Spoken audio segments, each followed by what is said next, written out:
Welcome, hello, and hi my creative friends. Today we're doing something a little bit different and talking textures, or markers apparently for everyone else in the world.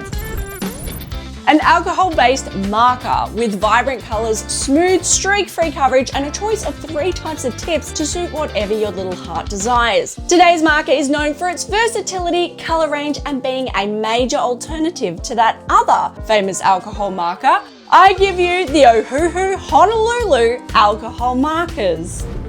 We've been looking at so many pencils lately, I thought it was high time that we checked out something a little different.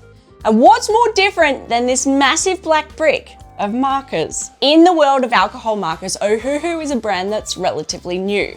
They started back in 2013, but have since then created a ton of wonderful products, including water-based markers, acrylic markers, and the ones we're looking at today, one of the most popular ranges, the alcohol-based markers. I'm very excited to try these markers, or textures as we call them here in Australia. If you have no idea what I was talking about in the intro, I've had them sitting here for such a long time and I just haven't had the chance to play with them, but that's all gonna change today. I've used markers in the past, as I'm sure many of you have, but they have always been something I use in addition to other mediums rather than just like separate pieces by themselves.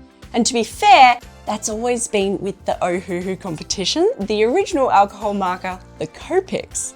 So I'm going to be very interested to see how these perform today in comparison. Today we're going to do what we normally do and we're going to throw a series of tests at our Ohuhu. Some scientific and some just the vibe or my personal opinion.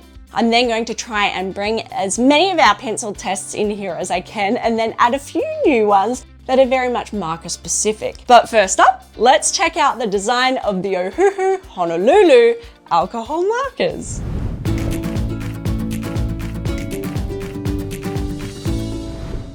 This strange, mysterious black cube I have here is the Honolulu 216 set of alcohol markers from Ohuhu. And this mass of colours here are the 216 marker tops. It's a whole lot of random colour. If we jump over to the Ohuhu site, these markers come in many sizes in these kits, with 363 colours in total in the Honolulu range, which apparently is the most popular. The biggest kit available is a massive 320 marker kit, right down to the tiniest sized kit of 6 markers. Ohuhu also offers several specific kits, including neons, skin tones, mid-tones, and grey tone kits. As well as all of this, each of these kits comes with 2 versions of these markers, fine and brush tipped, and the alternate version brush and chisel tipped. So a very versatile range available with a massive amount of colour. This 216 bag of markers I have here is huge. It's 30 centimeters by 20 centimeters by 17 centimeters high. It is black and it seems pretty simple in terms of branding, with the Ohuhu Honolulu logo stamped in white on one corner of the front and 216 in the other. The bag itself is quite impressively well made, with relatively good quality fabric, which feels like it could be canvas or very heavy material at the least. It also has a handy carry strap and has a simple, strong feeling zipper to open it up. Once we open it up, we can see those markers again. Well, what we're looking at is them all just jammed into 6 separate sections of the bag. There doesn't seem to be any rhyme or reason why they are where they are, but they do look very impressive. If we check out this little slot here at the back, we have a couple of great little extras. Firstly, a series of templates so we can swatch our markers. Also, there's a very handy translucent piece of plastic, which is basically a bleed guard for us to use to make sure our markers don't go through our paper. And of course, the ever-present information booklet. This booklet is actually quite interesting as it looks like it has all the swatches for all the Ohuhu markers across all the alcohol ranges and how each pack fits in with the other. Let's check out one of these markers close up. The Ohuhu Honolulu markers are a round, double-sided white barreled marker with a cap on either end, capped in plastic that represents the color of each of these markers. Whew, that is a mouthful. They feel silky smooth. Very smooth, in fact, more so than you would expect when looking at them. If we check out each of these colored caps, they have printed in a black clear font Ohuhu's color code and the name for each color. Looking along this marker, we have the lid, with a small raised piece of plastic to stop the marker rolling, followed by the first nib symbol and type, in this case broad or chisel. We then have the Ohuhu logo and the word art marker embossed in silver. At the other end, we have the second tip symbol and type being brush, and then a grey ring followed by the lid with another raised ridge. Under the lid, that grey ring continues all the way down to the brush tip. The diameter here of the marker is a pleasant 15.2 millimeters thick, and overall they are 155 millimeters long.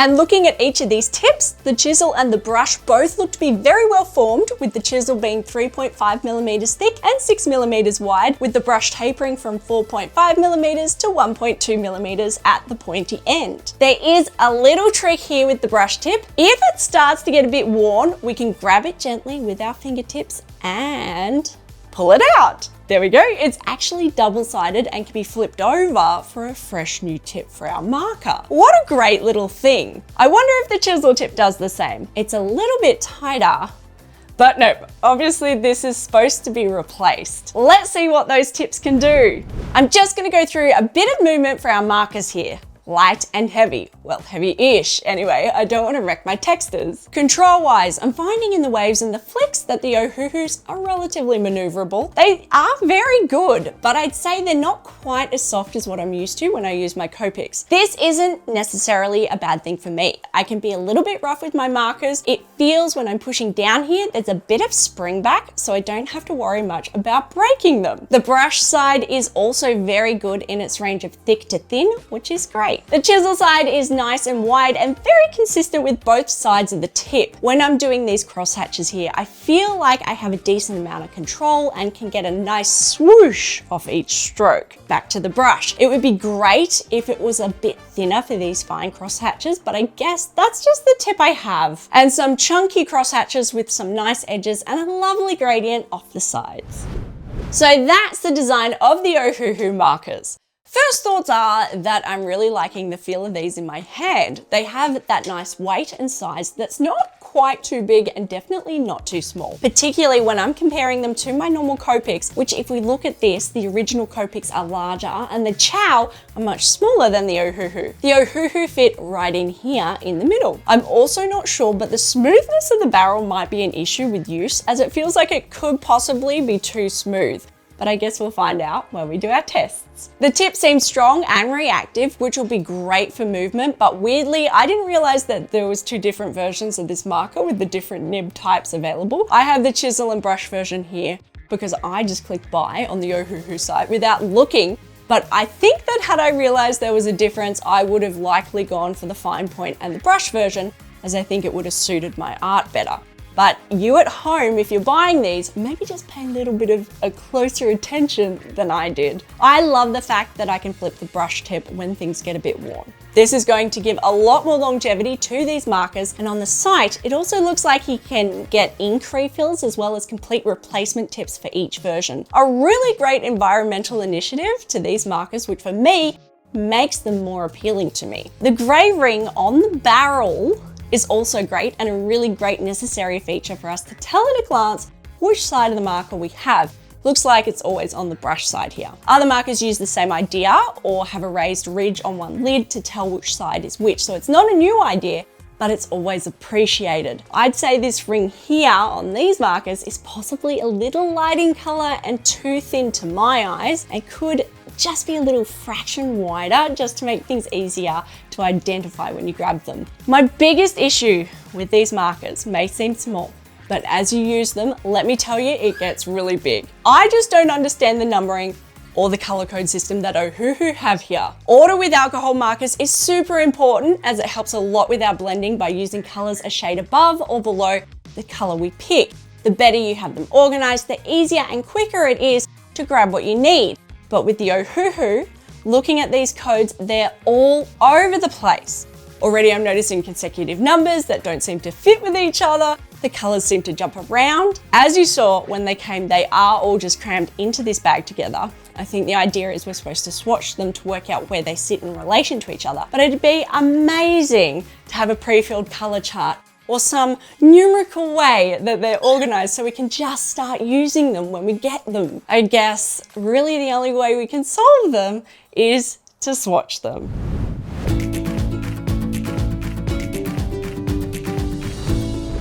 This is going to be a pretty massive job, so we might as well get started. I think you at home could easily use the smaller swatches that Ohuhu have included in the pack, but for our purposes and to make it easier to see, I've just scanned them and printed them out bigger. I printed them on the Expressit 250 GSM blending paper, which is made specifically for markers, because of course, as in all things, paper matters. As I'm working along here, I think each of these cards is broken down by a certain side of the color wheel. The one I'm working with first is, according to Ohuhu, number 1, appears to be yellows and reds running from Y1 pastel yellow to R110 sardonyx. I'm sure you've noticed straight away what the issue is with jamming all of these colors into this big bag together, and that's finding each of our colors. This should speed up as we go along, but right now it's taking me forever to actually find the ones that I want. Laying down the Ohuhu is quite pleasant, and they are very nice to use. They move really easily across our swatches, and I'm not having any trouble getting the ink to do its thing. They do smell like alcohol markers. Not too bad, but you can definitely smell the alcohol in them. You get used to it after a while. On to card 2. I don't think I'm starting to speed up with finding these markers. It's awesome to have a 216 set, but I think I'm finding every other marker before I find the one that I'm looking for here. Card 2 is moving us through the violets into the blues and all the way through to our greens. Now time for card 3. I am speeding up here because I'm keeping them separated, which is really great as this is taking more time than I expected. Card 3 takes us from our greens through our browns and into our grays. Some of these color runs are really strange. I thought things would make sense here, but I'm not sure if this is going to help us out much at all. By about this point, I'm over hunting for the right marker because this is taking so long. So I'm just grabbing whatever and finding the color swatch for it. It's much quicker, but sorry if it doesn't look quite as pretty. I love me a good swatch. Normally I don't do quite so many of them in a row though. Doing this was exhausting. I think it's taken me more than 3 hours overall. The first one took about an hour and a half, the second one about an hour, and the third one was 30 minutes. It would have been so much simpler and easier if these markers had come in even a semblance of an order, or even just separated by color group. But no, so it just took forever to find each marker individually. Annoyingly, it hasn't helped that much either. Some colors obviously are built on top of others, but there are multiple consecutive colors that don't really match at all.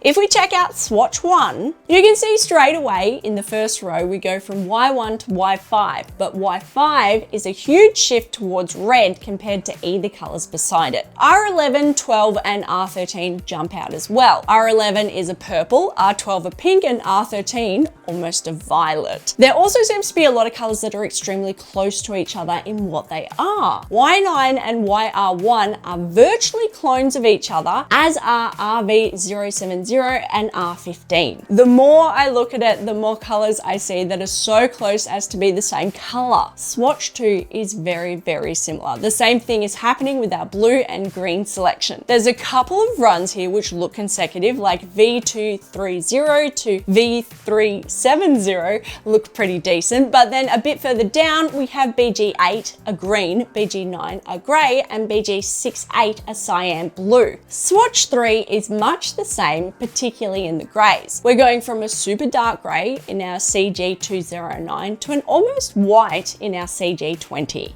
Our marker swatching is just all over the place. Ohuhu have really made this much more complicated than it needs to be. It feels very much like they're adding colors willy-nilly, and while they may have started with the color organizing system, it looks like they've added to that, so it no longer makes any sense. Anyway, we still need to answer our question. How on earth do we organize these textures?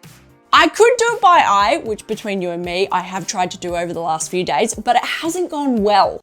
I've shuffled and stared and moved textures till they're coming out of my nose. I haven't been able to get a good usable result with them, and to be fair, after the first few hours, it lost a lot of the fun. So I'm going to cheat a little bit and just download one from someone else who's already done all of that hard work. I'm going to take our black brick here from this to this. That looks much nicer and much more usable. Chart-wise, there's a few available online. I've used Thania McArdle's swatch chart. It's not quite perfect, but it's much better than anything I was able to come up with. I've put a link to her chart below. She does have a small fee on it, but it's worth it to save all of this grief. Now that that's done, the markers. Using them was very comfortable. I haven't found them to be slippery in my hand, and I really didn't have to try very hard to get a nice, smooth swatch. Saturation-wise, they are quite vibrant. They do tend to shift more towards the pastel side of the color spectrum, but that's pretty common with alcohol markers. We are, at least in this kit here, missing a number of what I'd call the more vibrant prime colors. The reds and blues are nice and varied, but shift more into the violet side of the color range rather than the straight red and blue. The yellows are very similar. What we've done here with our swatches is basically our normal saturation and vibrancy test, albeit without the scale we normally use. So that means we can give the Ohuhu a mark here for saturation and vibrancy. Using our scale of A to F, with S being superb, we're going to give our saturation and vibrancy a score. This is the first alcohol marker I've done, so these scoreboards might be a little bit light on to start with, but over time, if we do more, they're gonna look pretty interesting. So for the Ohuhu Honolulu Alcohol Markers, I'm giving them a B+ in saturation and vibrancy. A great color range and overall good colors, but the vibrancy is missing in some of the primary colors. While we have the swatches here, let's check out our color accuracy. Color accuracy is very important in anything we do as artists, as really the most obvious indicator as to what color our markers or pencils or whatever puts down is the indicators on the barrel, or in this case, our lids. This is the simplest test. All I'm gonna do is mess up all my organization again and put the caps of each marker beside the color swatch we've just made. What we're looking for is how close they match. Let's go and check it out.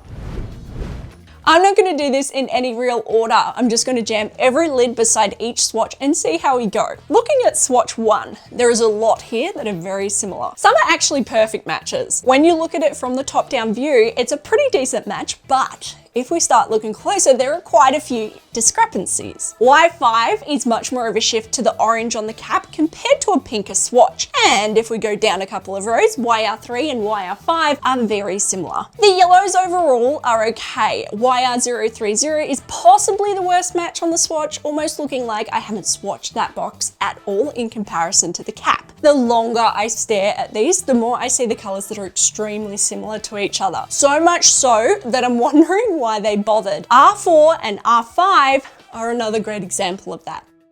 Let's check out swatch 2. Again, I'm hunting for all the caps, but watching it go down as a time lapse is soothing. Initially, I'd say that the violets are all fairly good here and the blues are relatively decent. Until we hit PB8, which really stands out as quite a more contrasty color. PB10 is the same. As we go through the greens, yeah, there's a bit of a difference here. It feels a lot like these colors are a shade above or below what we see on these caps. Again, with swatch 1, we have the blocks of colors almost indistinguishable from each other with the human eye. B250 and B260 are a great example of this, and so too is PB3 and PB4 as well. It's an interesting color choice. Let's rack up all of our caps for swatch 3.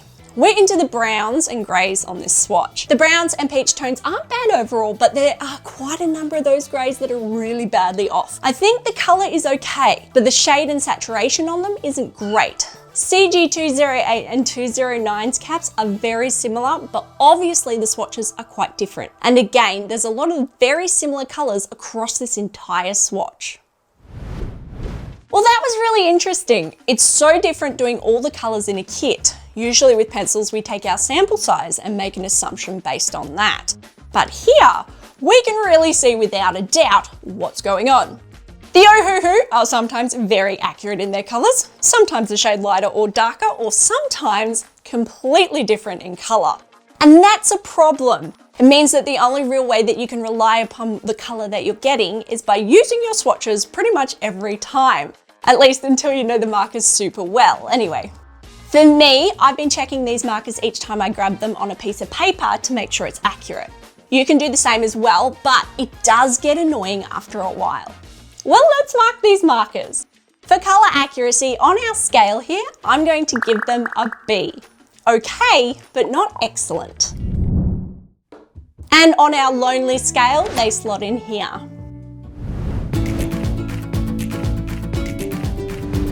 For this test, I want to see something simple. How well do these markers layer?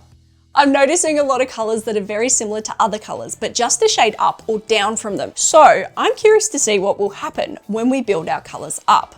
Will they basically be the same, or can we use one pen to gradient our color up? For this test, we're just simply going to build up 4 colors over several layers to see how our markers handle this. Let's get started. The markers I'm using for this are R2 Vermilion, G2 Vivid Green, Pastel Blue PB7, and Lemon Yellow Y6. Let's start with our Vermilion Red today. I'm going to try and keep this as uniform as possible, so I'm using the chisel nib here. The red is pretty even, but fairly translucent. The green is very similar in density of color here. I think the blue's a little bit more transparent than our previous colors, and that yellow, probably the most dense of all our colors. Starting layer 2. We're definitely filling in that translucency in the red. It hasn't doubled or increased in saturation, but it feels more like a solid color. The green is very similar, although as you can see, because I'm doing the opposite pattern on our color block, a crisscross pattern is coming through. The blue is the same, although it's really made a big difference in how dense that color is. The yellow, because it was a much denser color, it's increased, but the crisscross pattern isn't as obvious. Layer 3 is making a real difference on these colors. The red hasn't improved much, but it's taken a lot out of that crosshatch. The green and the blue have really improved, as too has that yellow actually. The yellow is shifting towards almost a greeny color as the density builds up. We've smoothed a lot of these colors out and really increased to a much more solid color, but I think we need a few more layers. As this fourth goes down, the color increases a bit across the board and does become slightly more vibrant, but I'm still seeing those crosshatch lines, which is a bit strange as I'm putting down so much pigment. It should be pretty wet and blend well. Okay, this is layer 5. It's our final layer because while I can still see a few of those marks peeping through, I don't think we're going to be able to load any more liquid into this paper. Just doesn't seem to make any difference anymore. Really, I just feel like we're wasting ink now. Well, that was the layering test, and as always, really interesting. The colors have increased quite a lot as we've layered them down, but not all are equal. If we take our swatches here and compare our layer test to that, we can see what's going on. R2, our Vermilion Red, is more vibrant than the swatch. It's a good doubling in density and color. But looking at our G2 Vivid Green, it has had a massive increase in color. It almost looks like a completely new color, which doesn't really match anything else on this swatch. Our PB7 Pastel Blue is very similar to the red in how it's doubled and become much denser, while our Y6 Lemon Yellow has changed completely to be basically YR33 Melon Yellow. It'd be nice if this was a bit more predictable with what happens with these colors. Like our pencil test, consistency is key. It just makes it easier to work with these markers if we know what to expect. Some of them, obviously, we can use to gradient our color up, some not so much. I guess it's all going to be marker specific. Annoyingly, even with the 5 layers, we still have the hatching in our color blocks. A little bit of this is due to the directional technique that I used, but it just hasn't blended very well here at all.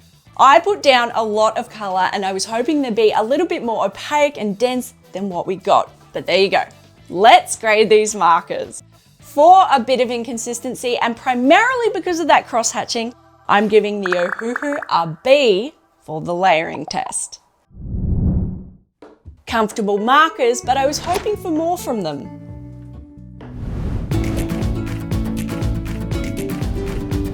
I think the name gives it away. In this test, we're going to see how well the Ohuhu Honolulu markers blend together. Blending with markers is about a few things, the marker itself and of course your technique. I usually work with pencils, so my technique might be a little bit rough, but I'll do my best. I'm going to do this test slightly different here and sneak 3 blending tests in rather than our normal 1. The first one is more the traditional and generally easiest way to blend alcohol markers, which is to work with similar colors in the same color family. With this soft gradient, I'm going to take 4 colors and working from dark to light, gradient them down.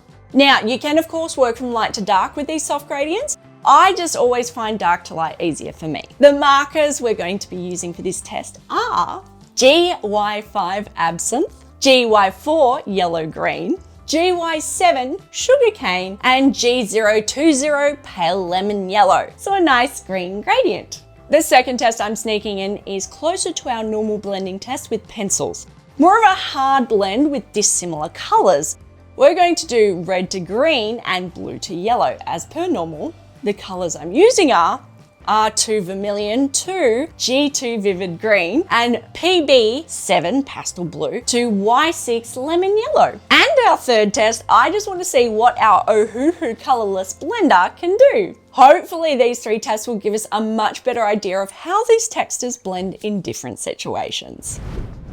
For our first blend, I've tried to choose colors that are close together visually on our swatches. I'm starting off with the GY5 absinthe. That looks pretty green to my eyes, but with the GY code, I'm assuming it's green-yellow. What I'm doing here is blocking in the darkest area, but leaving a feather area for the next marker to blend into. The more of a feather and the wider that feather is, the more area and the easier it is to blend. On to GY4. Our yellow-green. The top of that I'm feathering into our previous marker and continuing down, adding feathering at the bottom. I'm trying to do as much of the blending as I go as possible because I prefer not to come back over these blends. Let's add our second lightest color, GY7. Sugarcane is going down very nicely and tying in with our previous color. Our lightest color, G020 pale lemon yellow, is going down very lightly as it's blending nicely with our previous color. Because I always want to meet the previous color's feathering first with the lightest color, that means it should be easier to blend due to it being damper. I'm almost done here, but I'm noticing a few ledges in our gradient from our first color down. I'm just going to do a little bit of a cleanup with all of our markers and go over them all again to get the best we can. Okay, so that's not bad. Let's try our hard blending, our dissimilar colors. Red to green and blue to yellow. These are obviously going to be a harder blend because they're totally opposite each other on the color wheel, but we're going to do the best we can to blend them nicely. Red and green first. Here I'm really trying to make my feathering super light because I just know it's going to show up so starkly in this blend. I'm bringing in my green over the red feathering first. It's a bit rough, but that's to be expected. If I'm careful and just blend at the edges a bit here, it should look a bit better. Now the blue and yellow. Same thing here, I'm trying really hard to keep my separate colors light, hoping this will help blend them. I'm making this blended area slightly thicker than our red and green, and that's making it easier. I'll just go over this a few times. I think that's as good as we're gonna get. Let's try out that colorless blender. Colorless blenders have a few uses. Most people assume they should just help with blending because that's in the name, but because they're basically clear alcohol, they can be really useful in lightening areas and thinning your pigment out. This colorless blender has softened our blending points a bit, but more than anything just helped a lightening of the pigment. It's definitely lightened things and it may have helped a little bit with that blend, but I can still see some of those ledges here.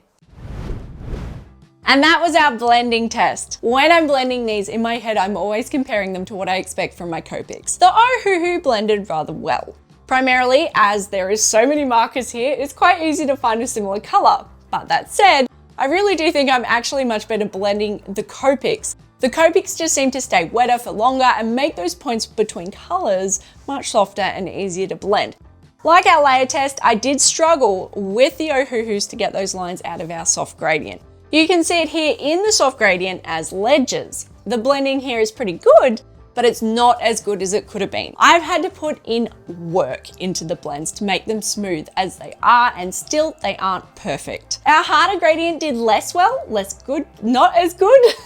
You can really see the edges I put down for the feathering on each layer, and I think this would have of course been much easier with a third color in between, but this test is about exaggerating our blends with the two colors, so it is what it is. And our blender. The name blender is a bit of a lie and it can be used in blending, but for the most part, lightening colors is what I do with this type of marker.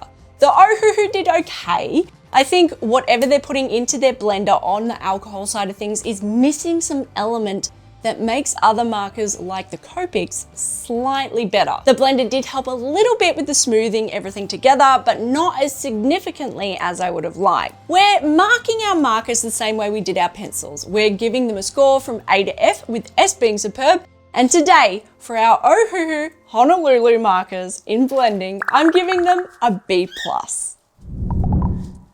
A great range of colour to make things easier, but you do have to work to get a good blend. This test is about two things: seeing how these markers handle bleeding between colours, but also something really important, and that's understanding why proper paper choice for alcohol markers is very important. The paper I'm using today is Expressit 250 GSM blending paper. It's a good middle of the range paper. What I'm going to do is draw 3 intersecting circles to see how the edges handle and interact with each other. The colours we're using are R2 Vermilion, G2 Vivid Green, and Pastel Blue, PB7. Let's go have a look. I love starting with a red. No idea why, but I always do. I'm making that vermilion red as dense as I can with one layer, then edging in with our green. If I'm careful with that vivid green against the red, when they touch, we can see if these are going to bleed into each other. Not bad, there's a tiny bit of bleeding here, but overall pretty good. On with our pastel blue. I'd actually say that's even better. Where we are edging into the other colors here is pretty sharp. I think you'd also have to go over this many times to get it totally logged with ink to even try to get it to bleed very much. But that's what this marker paper is for, keeping everything where it's supposed to be. Well, that was our bleeding test. This test is as much about the paper as it is about the marker. But the Ohuhus seem to be a nice happy medium between being too wet and too dry for what I'm doing. I'm getting a nice crisp edge between colors. Annoyingly, I am still getting the lines in our block color. Admittedly, I didn't do a huge amount of layers here, but if I turn the paper over, you can see those lines really well in the ink that's come through the paper. In fact, let's have a little look at the back of our layer test. Interesting. That's where the cross-hatching was coming from. This paper is what I normally use for my Copics, and they usually go through to the other side in a much more solid way. But maybe the 250 GSM is slightly too thick for the Ohuhu. I'll have to do some experimenting to find out. Now, what happens if I don't use proper marker paper? This is 140 GSM reflex paper, just generic, normal stuff straight out of my printer. That red is going down very nicely. This paper is just sucking the pigment down. It's a very dense red. Now our green, look at those edges. They are much more ragged than our marker paper. I think it's continuing to bleed as I fill in the rest. Onto our blue. It's actually pretty good when we start off, but as I come back to fill in the blue, the paper overloads. And there you go, look at that bleeding just pouring in. What a great way to ruin any artwork. So there you go, exactly why you should always use bleed-proof paper with alcohol markers. Anyway, for a pretty good bleed control and a really nice ratio between being too fluid and too dry, I'm gonna give the Ohuhu an A- in the bleed test. Surprisingly good, if slightly drier than what I expect from the Copics. It's time for our final test. Do these textures spark joy or cause despair?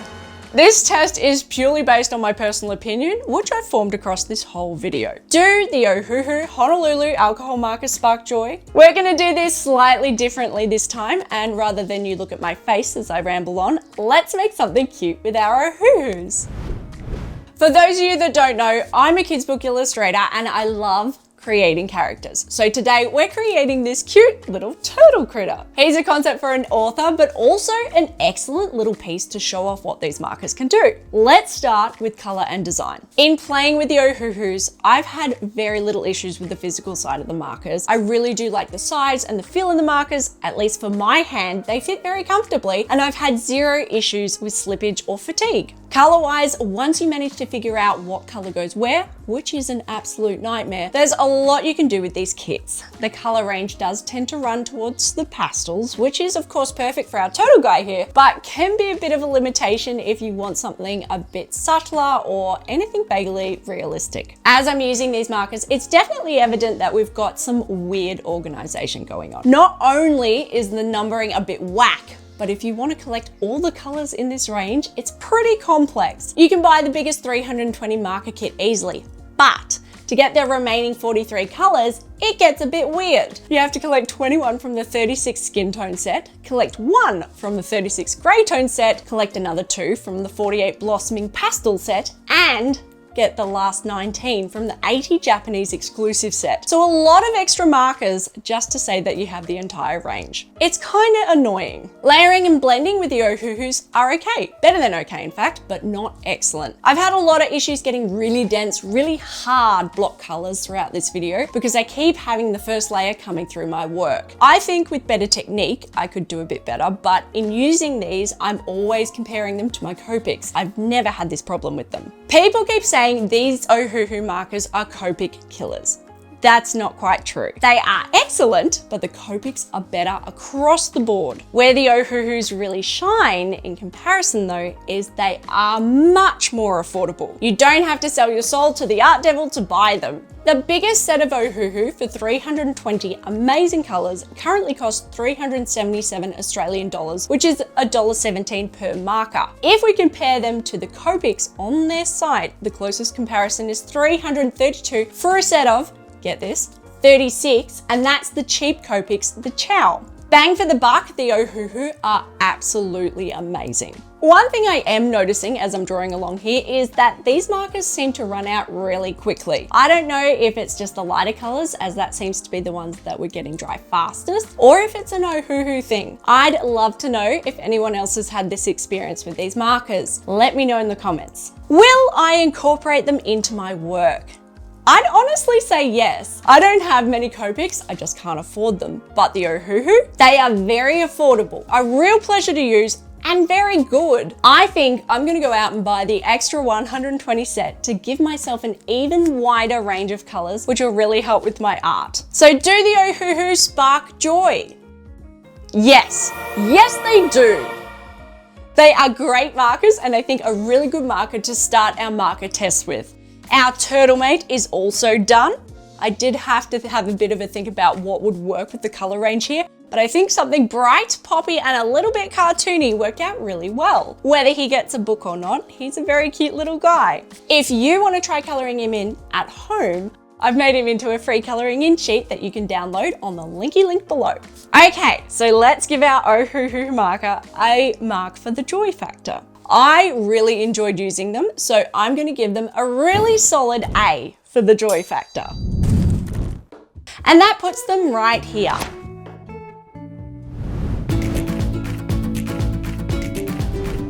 It's time for the big score. Let's do what we do and take all of the marks that the Ohuhu have gotten across all of the tests today and average them for a final grade. So our first markers, the Ohuhu, score a, drum roll, B+. Well done, Ohuhu. We'll definitely have to do some more markers to fill out this board. That's it for today. I hope you enjoyed learning about the Ohuhu markers as much as I did. Do you use them? And if so, how do you find them? How did I go today without first markers? Did I miss anything? While I try and find tests that cover everything people may want to know, I'm always very open to ideas, so please let me know your thoughts in the comments below. If you'd like your own set of the amazing Ohuhus, I've stuck a heap of links so you can buy them through below. Each time you click through that, it helps this channel a teeny weeny bit. So this week was all about the markers, which was a great challenge, but next time we're jumping straight back into the pencils with the Arteza pencils. Are these very affordable pencils any good? Hopefully we'll find out. In the meantime, if you want more of my face in your face, have a little look at my links and make sure you come and say hi over on Twitch or join us on Discord. Have a great day, everyone. Bye.